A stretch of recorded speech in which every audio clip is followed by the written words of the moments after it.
So, hello guys, so meron tayo ditong isang motor ng washing machine. So, itong motor ng washing machine na to ay defective na.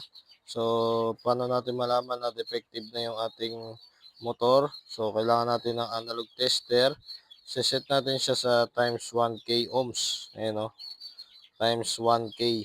So, ikakalibrate natin yung ating tester. So, kailangan yung tester natin gumagana bago tayo mag-test ng gantong windings. So, ayan. So, pumapalo siya sagad.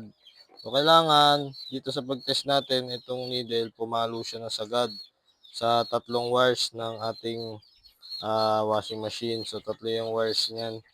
Kailangan pumalo yan. Pag isa dyan hindi pumalo, ibig sabihin defective na yung ating washing machine motor. So, itetest natin siya. So, unang test rod natin, ikakabit natin sa blue.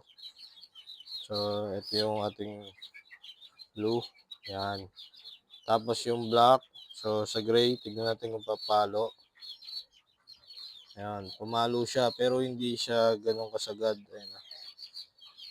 Oh, hindi siya ganun kasagad. So, dito naman sa yellow, mahina.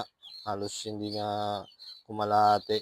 So, kahit bali-balik na rin yan, pagka ganun ang reading, ibig sabihin, defective na yung ating motor. So, kailangan na natin magpalit ng motor ng ating washing machine. So, kailangan yan, tatlong wires niyan pumapalo para, ano, sabi natin na maayos pa yung ating windings.